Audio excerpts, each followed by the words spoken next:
tonight was born to fight.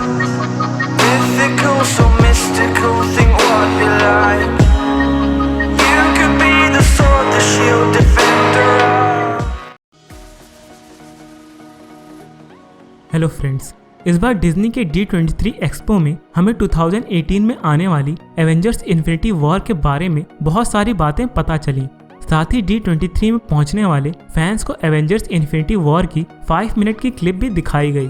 मगर सबसे बड़ा रेवोल्यूशन जो था वो था थैनोस की ब्लैक ऑर्डर टीम के बारे में, जिन्हें मार्वल सिनेमैटिक यूनिवर्स में चिल्ड्रन ऑफ थैनोस के नाम से बुलाया जाएगा। ओरिजिनली कॉमिक्स में ब्लैक ऑर्डर के ग्रुप में 5 मेंबर्स थे, मगर मूवीज में उनमें से 4 को ही इंट्रोड्यूस किया जा रहा है।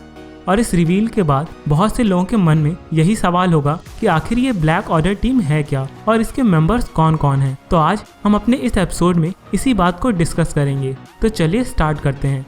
ब्लैक ऑर्डर टीम की कॉमिक बुक हिस्ट्री के बारे में बात करें तो ब्लैक ऑर्डर रिलेटिवली बहुत ही नई विलन्स की टीम है जो कि थैनोस के लिए काम करती है और उन्हें कॉमिक्स में इंट्रोड्यूस हुए सिर्फ 3 ही साल हुए हैं और उन्हें इंट्रोड्यूस किया गया था द न्यू एवेंजर्स कॉमिक्स की वॉल्यूम 3 इशू 8 में और उन्हें क्रिएट किया था राइटर जोनाथन हिकमैन, जेरेमी ओपेना और जिम चैंग ने।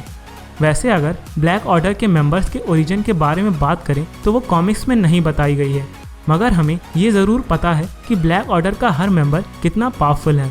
तो चलिए हम इनके बारे में एक एक करके बात करते हैं और हम स्टार्ट करते हैं थैनोस के राइट हैंड फेवरेट जनरल और ब्लैक ऑर्डर के लीडर कॉर्वस ग्लेव से। तो कॉर्वस ग्लेव ब्लैक ऑर्डर टीम के सबसे पावरफुल मेंबर्स में से एक होने के साथ साथ एक मास्टरफुल टेक्टिशियन और स्ट्रेटेजिस्ट भी है, जो कि उसके ब्लैक ऑर्डर टीम के लीडर होने की पोजीशन को जस्टिफाई करता है। और उसके टेक्टिशियन स्किल को हम उसकी एक्समैन से हुई फाइट के दौरान अच्छे से देख सकते हैं, जहां उसने अपनी स्ट्रेटेजी से एक्समैन की टीम को लगभग पूरी तरह से डिस्ट्रॉय कर ही दिया था। मगर कॉर्वस ग्लेव की सबसे बड़ी खूबी ये है कि वो इमोर्टल है, यानी अमर है, और उसे तब तक कोई नहीं मार सकता जब तक कि उसका हथियार ब्लेड टूट नहीं जाता, चाहे भले ही उसकी बॉडी पूरी तरह से खत्म क्यों ना हो जाए। अगर उसका ब्लेड सही सलामत है तो वो दोबारा रीजनरेट हो जाएगा। और ऐसा हुआ भी जब इन्फिनिटी सीरीज में थैनोस के अर्थ पे इन्वेजन के दौरान कॉर्वस ग्लेव की बॉडी पूरी तरह से डिस्ट्रॉय हो गई थी, मगर वो अपने ब्लेड की वजह से दोबारा रीजनरेट हो गया। अब कॉर्वस ग्लेव की पावर्स की बात करें तो टेक्निकली इमोर्टल होने के साथ साथ उसके पास पावर्स हैं जैसे high strength, high speed, enhanced durability और हाई एंड्योरेंस। अब हम चलते हैं ब्लैक ऑर्डर के नेक्स्ट मेंबर और कॉमिक्स में कॉर्वस ग्लेव की वाइफ प्रॉक्सिमा मिडनाइट की तरफ। प्रॉक्सिमा मिडनाइट के पास भी कॉर्वस ग्लेव की तरह high strength, high speed, enhanced durability और हाई एंड्योरेंस की पावर्स हैं, मगर प्रॉक्सिमा मिडनाइट की सबसे बड़ी खूबी है उसकी hand to hand combat skill, जिसके सामने कोई भी नहीं टिक पाता। और साथ ही उसके पास स्पीयर या भाला है जो कि ट्रांसफॉर्म हो सकता है एक अनअवॉइडेबल टॉक्सिक लाइट बीम में, जिसकी वजह से वो किसी भी चीज को काट सकती है, लिटरली किसी भी चीज को। पर इस स्पीयर की सबसे बेस्ट चीज हमें इन्फिनिटी सीरीज में तब देखने को मिली जब स्पीयर हल्क की बॉडी में घुस गया और इस वजह से हल्क दोबारा ब्रूस बैनर में बदल गया। और ये चीज कैसे हुई ये कॉमिक्स में भी नहीं एक्सप्लेन किया गया। और एक और इंटरेस्टिंग चीज मैं आप लोगों को बता देता हूँ कि कॉमिक्स में प्रॉक्सिमा को कोई मार सका तो वो थी हेला, वैसे ये चीज शायद मूवी में ना हो।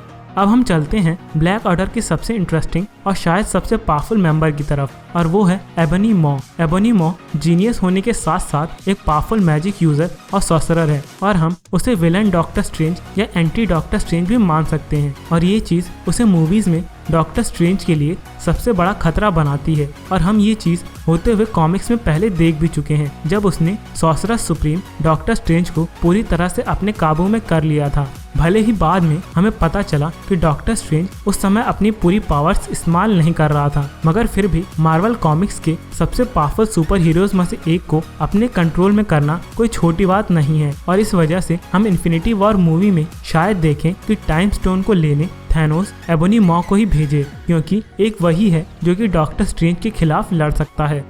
अब हम बात करते हैं चिल्ड्रन ऑफ थैनोस टीम के last member, black order team के सेकंड लास्ट मेंबर और कॉमिक्स में कॉर्वस ग्लेव के भाई के बारे में, जिसका वैसे कॉमिक्स में तो नाम है ब्लैक ड्वार्फ, मगर मूवीज में उसका नाम चेंज करके कल ऑब्सिडियन कर दिया गया है। कल ऑब्सिडियन की बात करें तो उसके पास ब्लैक ऑर्डर के बाकी मेंबर्स की तरह वैसे तो कोई यूनिक पावर नहीं है, मगर उसे हम हल्क का काउंटर पार्ट मान सकते हैं और शायद हम उसे मूवीज में थॉर और हल्क से लड़ता हुआ देखें। और कॉमिक्स की बात करें तो इन्फिनिटी सीरीज में थैनोस ने उसे वकांडा और ब्लैक पैंथर को खत्म करने का टास्क दिया था। अब उसके पावर्स की बात करें तो उनमें शामिल है सुपर स्ट्रेंथ, हाई डेंसिटी और इम्पेनिट्रेबल स्किन। अब हमने मूवीज में अपीयर होने वाले सभी ब्लैक ऑर्डर के मेंबर्स के बारे में तो बात कर ली, मगर चलिए हम कॉमिक्स के ब्लैक ऑर्डर के 5th मेंबर के बारे में भी थोड़ा जान लेते हैं, और वो है सुपर जायंट। और उसकी पावर्स में शामिल है टेलीपैथिक एबिलिटी या कहें माइंड कंट्रोल पावर, जिससे वो किसी का भी माइंड पूरी तरह से कंट्रोल कर सकती है। तो अब हमने सभी ब्लैक ऑर्डर के टीम मेंबर्स के बारे में बात कर ली, मगर अब सवाल ये उठता है कि चिल्ड्रन ऑफ थैनोस का मूवी में मेन टास्क क्या हो सकता है। और स्पेकुलेशंस और मूवीज से रिलेटेड थ्योरी के बारे में बात करें तो जहां तक उनका मेन टास्क होगा सभी स्टोन्स को चुरा के थैनोस के पास लाना, ताकि थैनोस उन्हें इन्फिनिटी गॉन्टलेट में लगा के इस्तेमाल कर सके। और शायद ये चारों एवेंजर्स के खिलाफ थैनोस की आर्मी के कमांडर और जनरल का भी रोल प्ले करेंगे।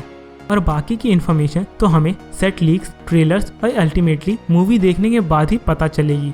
तो इसी के साथ ये एपिसोड यहीं खत्म होता है और आई होप आपको ये वीडियो पसंद आया होगा। और अगर पसंद आया तो वीडियो पे लाइक, कमेंट और हमें सब्सक्राइब करना मत भूलिएगा। So thank you and good bye.